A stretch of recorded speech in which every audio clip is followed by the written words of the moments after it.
What's up, everybody? It's Soren Baker. Amir, Rahimi. And today on The Great Debaters, we're getting back to 88, man. Time to set them straight. Strictly Business, EPMD, The Great Debaters.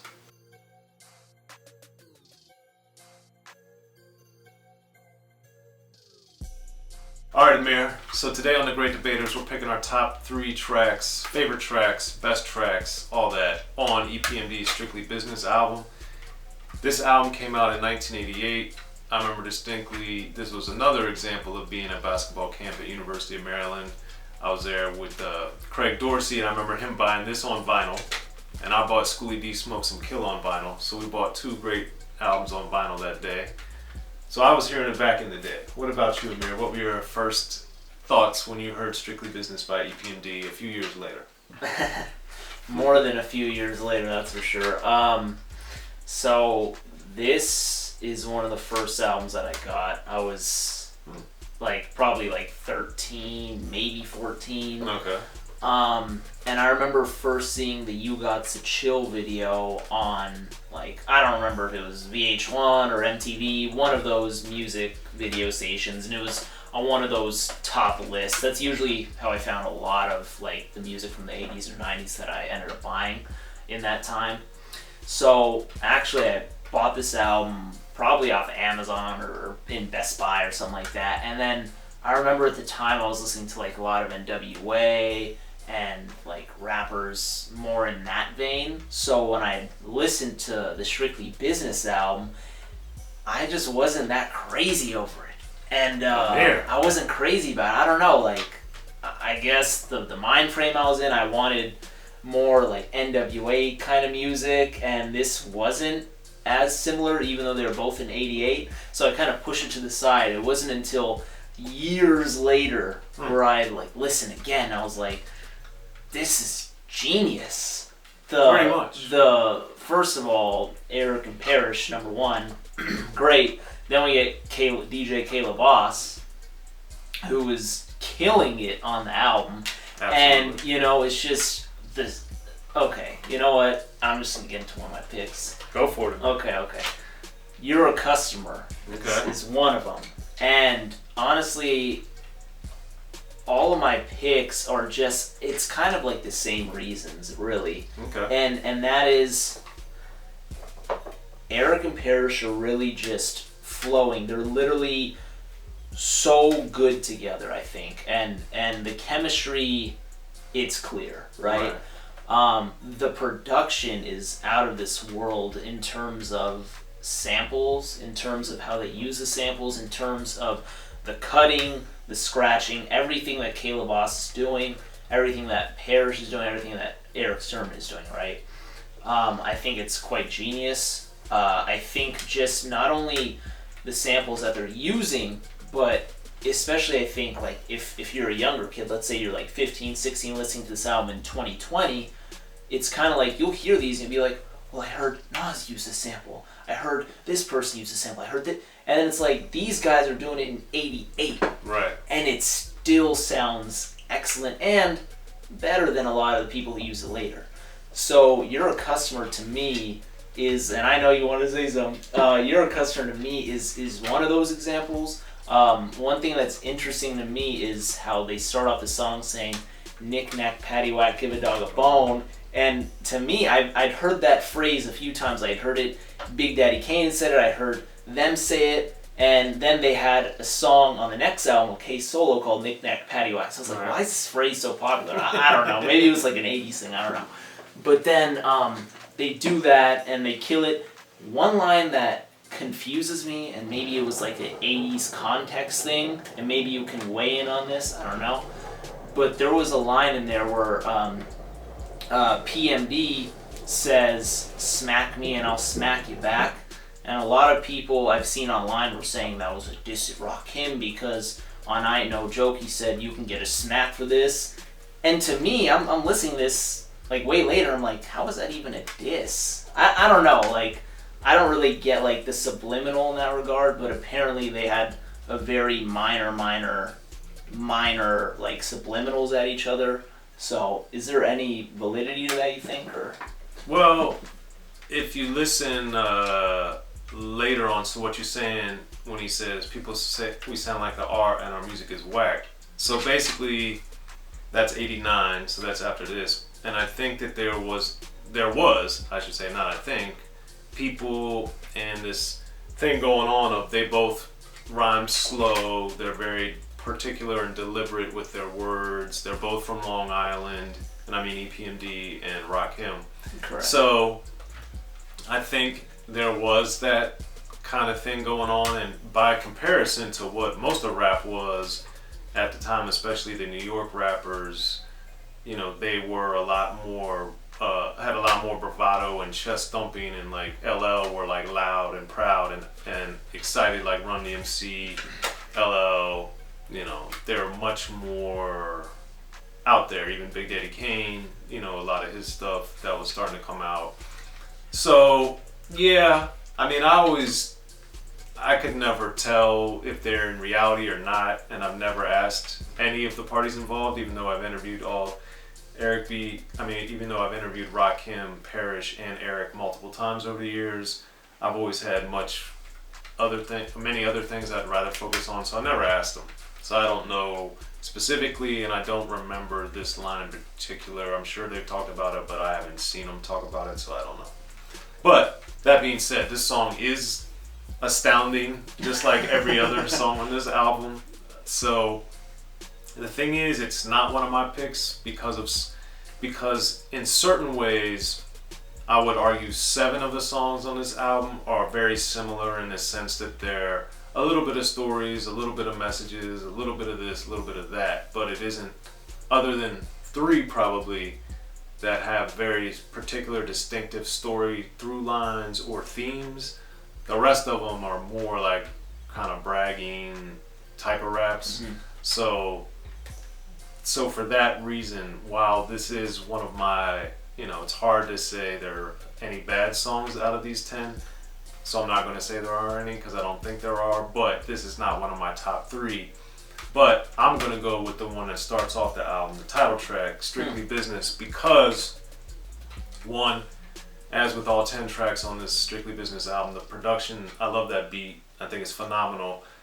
I really liked how, as they started the album, I'd heard singles from them, of course, before this came out, but then to start the album, just their seamless back and forth flow and tag team rap style, I just thought was amazing. And then as a kid, you know, I've never drank, I've never smoked, I've never done any drugs. For Erick on there to talk about sniff, blow, hell no. You know, I just was like, it was interesting because I started noticing as a young kid, people starting to drink or people smoke cigarettes or people doing weed or whatever they started doing around that time in my life growing up, that these guys who were people that I was looking up to, aspiring to want to be like, were very clear that they were not doing that.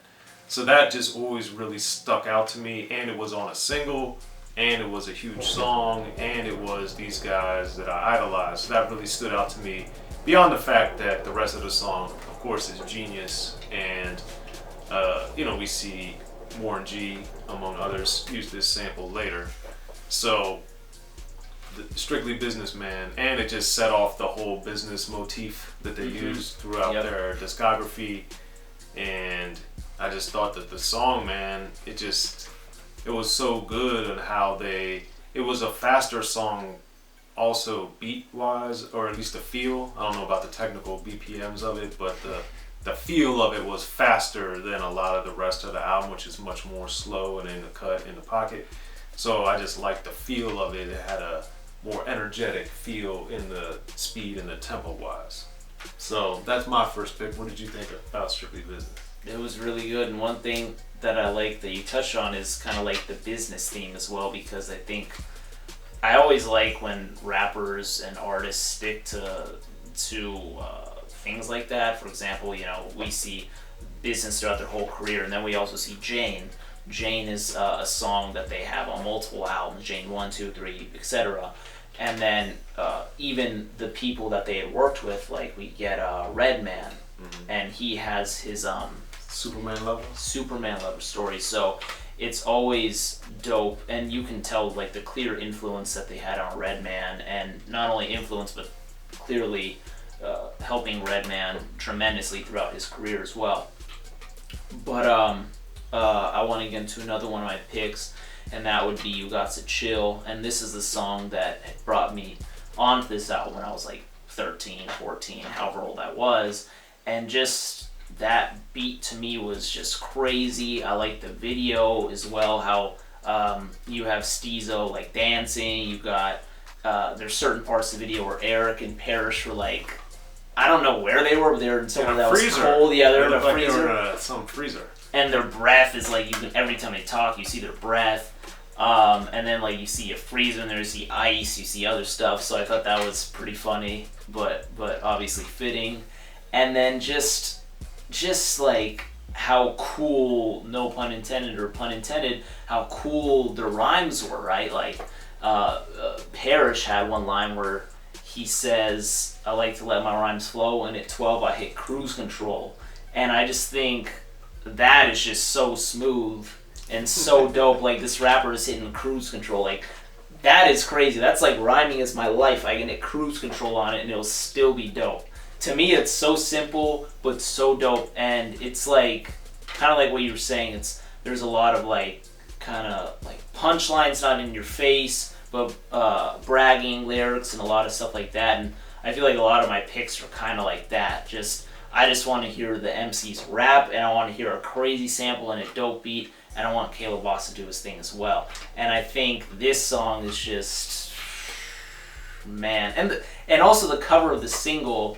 The cover of the single is interesting because I if my memory recalls, Parish is wearing like one of those Russian hats, like a Ushanka or something. Okay. So I was like, was that intentional because, you know, it's cold in Russia? I don't know. I'm like, it's just so funny, man. But that song is amazing. Absolutely. That's not one of my picks, but I want to, you were speaking about the beats, production, and the sample. Like, I wanted to get into Let the Funk Flow because that is probably my favorite beat on the album. And of course, we see Nas use it later for Nostradamus.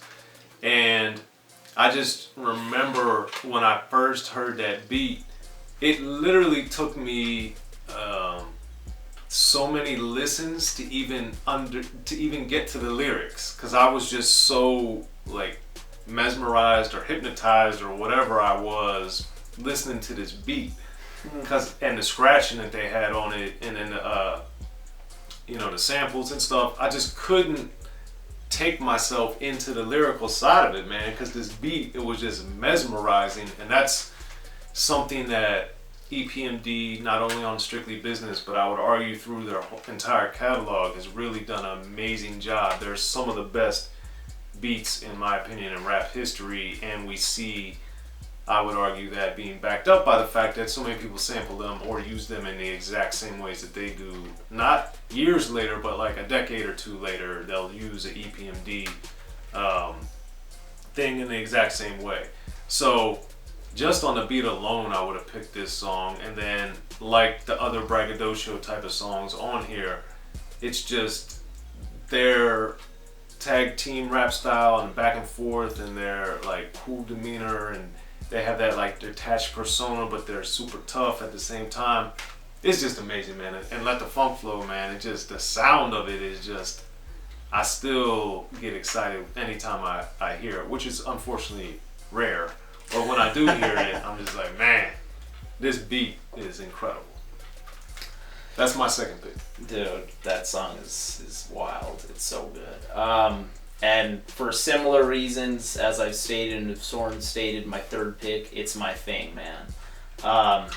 What else can I say, dude? It's so great. The production, again, fantastic. I think Caleb Boss, his cutting on this song is just so good. I don't know if I want to call it a chorus, but like the little bridges or whatever are just so excellent, and it's like a perfect little waiting period for the next verse to come. And I think just, oh my god, just this song is so excellent. One thing that I also kind of wanted to mention too, I also like how in this era the DJs were still like very important in rap, in terms of they were still seen as huge. Like Erick B and Rakim. Erick B was the first name before Rakim in the group, right? Like in this, they had Kayla Boss had his own cut on the album, DJ Kayla Boss. So I thought that was also really dope, and that's one thing that I wanted to mention too, that the DJs had a lot of playing time on these albums as well, Absolutely. just as individual artists. So I think that was very important, and that's also why albums in this era are just so good, because of everyone just having like their creative input and really working as a team.